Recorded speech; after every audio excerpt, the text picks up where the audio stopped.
So, V1 for 4.2 beta dropped a few days ago, and with it came a lot of conversations about the value that specifically Yaoguang and Sparksy have in 4.2 teams. Now, at the time of recording this, there's about 3 days left on the 4.0 banners, and both these characters fill a very important role in future teams, so we're going to need to figure out the best way to invest into them before the banners leave. Before we get into that though, I want to be fully transparent with you. I am not a theory crafter. I've always sucked at math, and the idea of making my own spreadsheet scares me a little, I can't lie. However, I lurk in many theory crafting spaces. I've played this game for far too long and I've gotten quite good at it. I have way too much free time. But most importantly, I've had very vivid dreams about playing these new teams firsthand. So, I think I'm in a position to where I can confidently advise others on this. Alright, now that that's out of the way, let's get into what everyone immediately talks about when beta arrives. How strong are they? Well, the boring but more accurate answer is that it doesn't really matter, because V1 is rarely ever close to what the character looks like on release. Unless your name is Hyacinth, I guess. But that's not the answer you're looking for, right? So, what I will say is that between the two, Evanescia very easily beats out Silverwolf, and does it with a cheaper team. Furthermore, I'd even go as far to say that Evanescia is in the top 5 or even top 3 DPS that she releases right now. However, we both know that's not going to stay the case, just like how Ashvale was God for like 2 weeks, but then got shot with probably the single biggest nerf we've seen in a V3. But speaking about teams, let's get into the real issues here. Their reliance on other relation supports. We'll start off with the problem child right now, which is most definitely Silverwolf. Leading up into beta, our understanding of Silverwolf was that Sparksy would be the most important for her team, as Silverwolf's ult is tied to punchline generation. As such, many hoped her team would only really want Sparksy, praying that Elation MC would be a strong enough last slot. Well, I don't want to be the bearer of bad news here, but throughout my dreams, I'll be honest, Yaoguang definitely felt more important. Don't get me wrong though, Sparksy's very clearly best in slot, and definitely who they're trying to push as her teammate. But the fact that Yaoguang's punchline generated from her forced Aha instance in her ult counts as charge for Silverwolf's ultimate, on top of the fact that you can proc Silverwolf's Elation skill, leading you to immediately get Silverwolf's ultimate, feels far too powerful to pass up on. As a result of this, I honestly can't recommend getting Silverwolf without owning both Sparksy and Yaoguang at E0 S0 minimum. Then when you get into the topic of signatures, all 3 characters benefit greatly from them. But if you had to pick one, I'd say either Sparksy or Silverwolf, since Wowo can somewhat fix Yaoguang's energy problems, making her Sig a bit less valuable, but admittedly, making the team feel far more annoying to play. Now, for some slightly better news.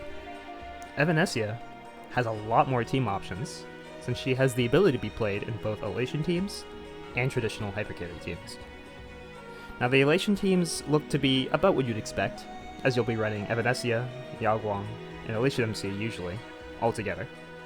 But with the hypercarry setups, there's far more flexibility, as any combination of Sparkle, Sunday, RMC, or weirdly enough, Cyrene, all work extremely well here, with Sparkle and RMC being the one that felt the best in my dreams, which is great, considering they're both free now. However, I wouldn't get your hopes up for 2 main reasons. One, the hypercarry teams only start outperforming Elation teams at E1, as the additional Elation skills and the certified bangers, then the subsequent energy gained by those 2 things, helps to bridge the gap in energy generation between the 2. The second reason is that these teams feel very unintentional, considering most of her kit is basically screaming at you to play both Yaoguang and Elation MC together. But Elation MC is so chopped right now that other third slots can sometimes match or even surpass them.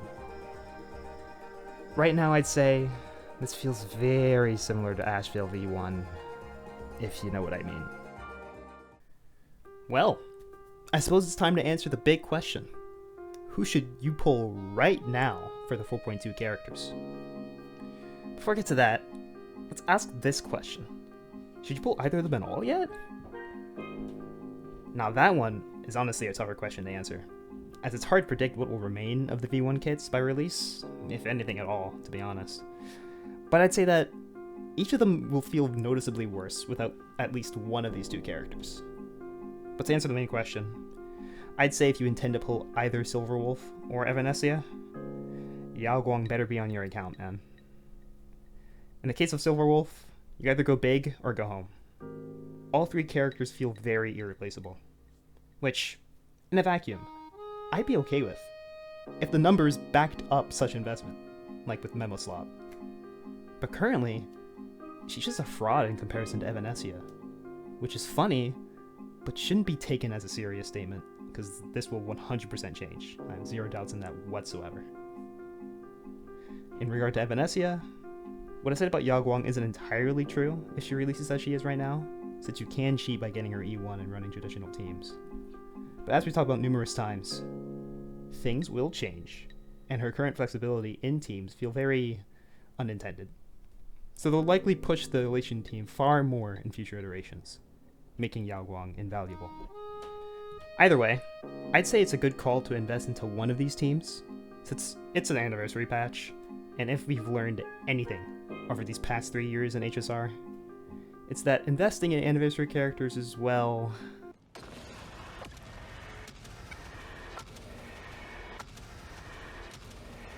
I'm gonna quit. Yeah, a really good idea. I feel like at the end there, it kind of sounded like I'm the biggest Yao Guang salesman, but I barely got her E0 as her on my account, and trust me when I say that playing her feels miserable. However, leakers were doom posting about her performance in the new team somehow, and I had to make it very clear they must have been playing without their monitors turned on or something, man. So, with that out of the way, I have no clue if I'll ever make another video, since I don't know what even inspired me to do this. But if I still have it in me after editing all this, then maybe I'll make a video on the Nova players. We'll see. Anyways, bye-bye!